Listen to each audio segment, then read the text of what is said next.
Hello friends, तो स्वागत है मेरा यूट्यूब चैनल में। जैसा कि हम लोग जाने थे पिछली वीडियो में कुछ रसायन विधा या रस विधा, या जो आज हम लोग उसको रसायन शास्त्र कहते हैं। तो पिछली वीडियो में हमने जाना था कुछ पॉइंट्स और इम्पोर्टेंट पॉइंट्स के बारे में। अगली वीडियो यानी कि आज के वीडियो में हम लोग जाने हैं कुछ और ऐसे ही तथ्य और कुछ जानने वाली जानकारी चीज़। कह रहा है वराहमिहिर। पहले हम लोग जानेंगे वराहमिहिर कौन थे।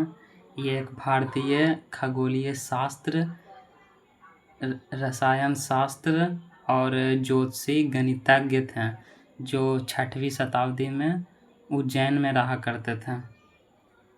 इन्होंने कई सारे रचनाएं की, जिसमें एक फेमस रचना है बृहत संहिता में वॉल्स, दीवार, रूफ, छत, हाउसेज, घर, टेम्पल, मंदिर पर लगाए जाने वाले लसदार पदार्थ, जिसे इंग्लिश में हम लोग ग्लूटेनियस मटेरियल को कहते हैं, को बनाने की जानकारी थी।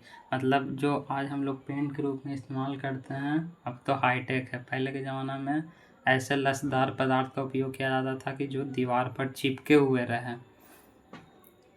लसदार पदार्थ केवल पौधों, फलों, बीजों और छालों के रस से बनाया जाता था, क्योंकि उस समय उतना केमिकल के बारे में जानकारी नहीं था। तो उसमें से जो ग्लू निकलता था, गम टाइप नियन जो अभी भी निकलता, उससे बनाया करते थे वे लोग। इसी में इत्र यानी सेंट, परफ्यूम, केस रंगने का रंग, जो हम लोग बाल में डाई करते हैं, बनाने का विधि शामिल है। इसी में दोनों का खोज हुआ था या बनाया जाता था। केस के रंग में ये नील के पौधे तथा खनिज जैसे लौह चूर्ण, काला लोहा, स्टील, चावल के खट्टे दलीय और अम्लीय पदार्थ का उपयोग किया जाता था। क्या चीज़ में?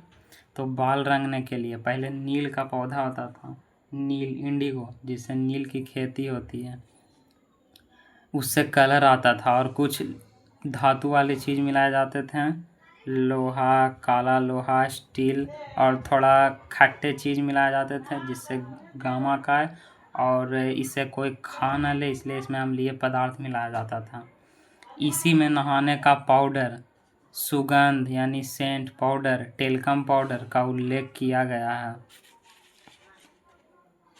अर्थवेद या अथर्ववेद 1000 BC और कई ग्रंथों में रंज को यानी इंग्लिश में कहते हैं कलर का वर्णन किया गया, किसमें? अथर्ववेद में, जिनमें हल्दी, टर्मेरिक, मदेर, सूरजमुखी यानी सनफ्लावर, हरताल, करमीज और बहुत शामिल हैं।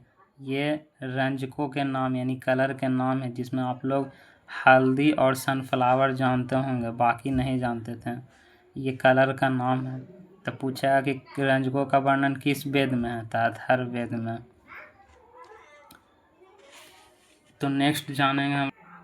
आगे कह रहा है 600 BC में जन्मे आचार्य कनाद, जिसे कनाद मुनि कहा जाता था, जिनका वास्तविक नाम कश्यप था। कौन? कनाद मुनि।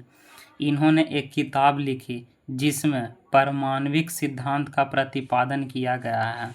अब परमाणविक सिद्धांत क्या है?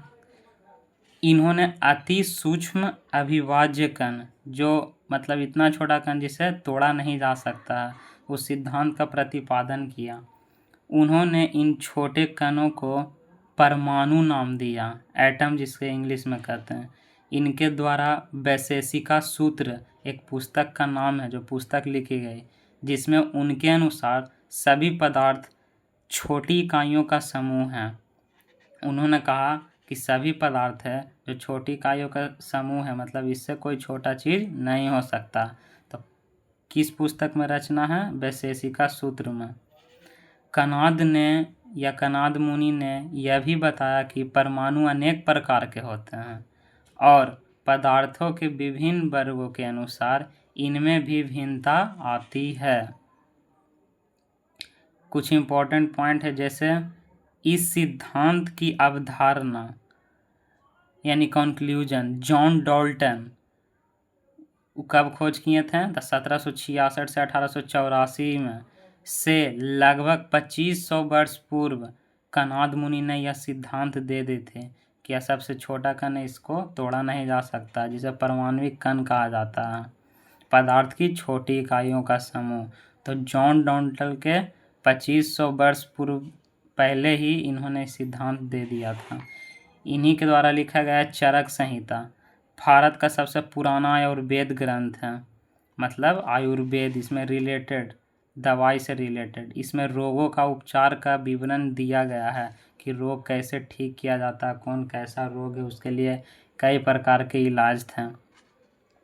पहले सर्जरी भी हाथ से ही किया जाता था। कणों के आकार को छोटा करने की बात चरक संहिता में की गई है, मतलब कणों को और किस प्रकार छोटा किया जा सकता है, ये कौन संहिता में है, तो चरक संहिता में। और चरक संहिता क्या है, तो भारत का सबसे पुराना आयुर्वेद ग्रंथ है, जिसमें रोगों का उपचार के बारे में विवरण दिया गया है। फिर नेक्स्ट कहता है कि कणों को अत्यधिक छोटा करने को नैनो टेक्नोलॉजी कहते हैं। कोई पूछेगा कि कणों को अत्यधिक छोटा करने को विधि को क्या कहते हैं, तो नैनो टेक्नोलॉजी। नैनो टेक्नोलॉजी, कणों को अत्यधिक छोटा करने को नैनो टेक्नोलॉजी कहते हैं। Thank you friends.